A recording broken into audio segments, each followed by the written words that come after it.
Hi again, folks. It's Dr. Dan here. This morning I completed day 6 of my Miracle Morning routine. And I'm excited about that because all 6 days have been inspiring. I've been one of those people that's been jumping out of bed ready to go. And I've got 84 days to go and looking forward to all 84. So anyway, let's go back to what we were talking about last time, which was the reason why 95% of Americans fail. Why do they live a mediocre life? Because it's determined by the Social Security Administration that at retirement, after 40 to 45 years of work, 95% of Americans are either still working, or they're dead, or they're broke, depending on the government or friends and family.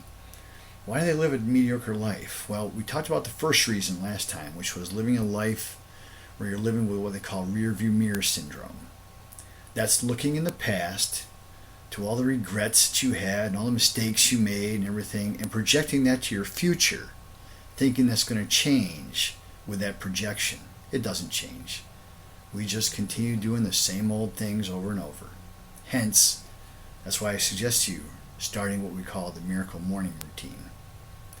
The second reason people live a mediocre life is what we call a lack of purpose in life. Folks, do you really know what your purpose is? Why did God put you on this earth? There was a Metropolitan Insurance agent many years ago named Steve Bowe, and I heard a quote from him, and it was profound wisdom when I heard it. He said, God's gift to you is more talent and ability than you could ever use in this lifetime. And your gift to God is to develop as much of that talent and ability as you can in this lifetime. I just love that quote. So folks, what is your purpose in life? I sat down about 3 years ago, a little over 3 years ago. I had a real challenge in business. We just had a breakup with my business partner, and it was really messy, and it involved family stuff and disaster stuff, and it was a tough time. And I sat down before I started another chiropractic practice on my own. Before I did that, I wanted to craft a purpose. What was I really doing? What did I want to do? What was my purpose in life? Not just a chiropractor. What did I want to do?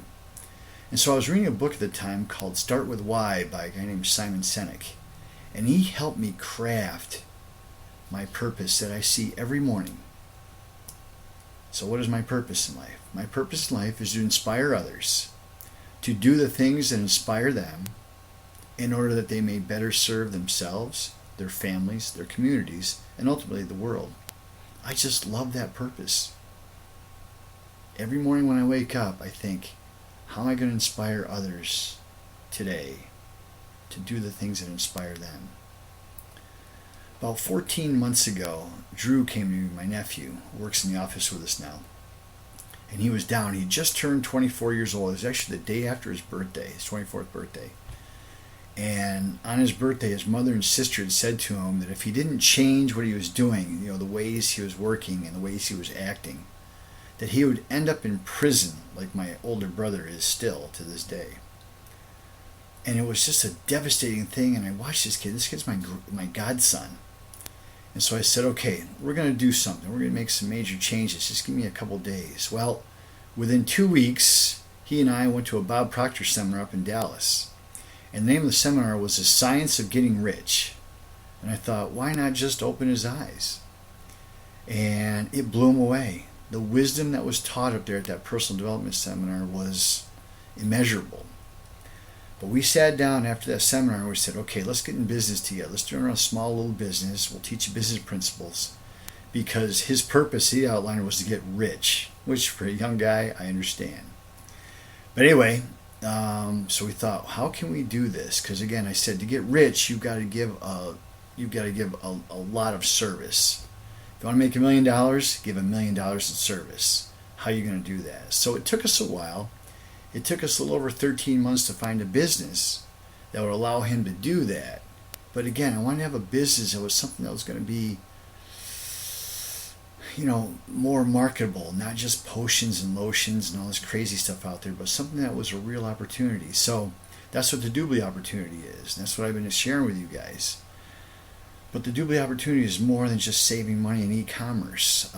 One of the things we sat down with this weekend was talking about who are we going to serve, how can we get our boundaries out. And one of the things that Doobly offers to us is a way to help nonprofits and churches expand their ability to bring in money for their purposes. And we put that all together, and so we're going to be going forward with that. So you won't be hearing much as far as talking about Doobly for you guys, because we're off on another adventure, another part of Doobly that we're going to keep building. But we're flying out to Dubai in September, both Drew and I. Neither of us have been outside the continental United States. Well, I've been to Canada a couple of times, but not outside of North America ever. And we're flying to Dubai in September to see the future of e-commerce and where it's going. And we're excited about that. That's something that's fascinating. We have a lot of things on our plate coming forward, and it starts with crafting a purpose.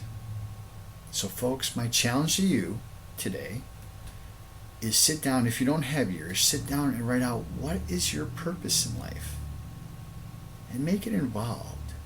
Hopefully it's going to involve helping other people. But if not, make sure it's a purpose that's designed uniquely for you. Enjoy your day. Bye-bye.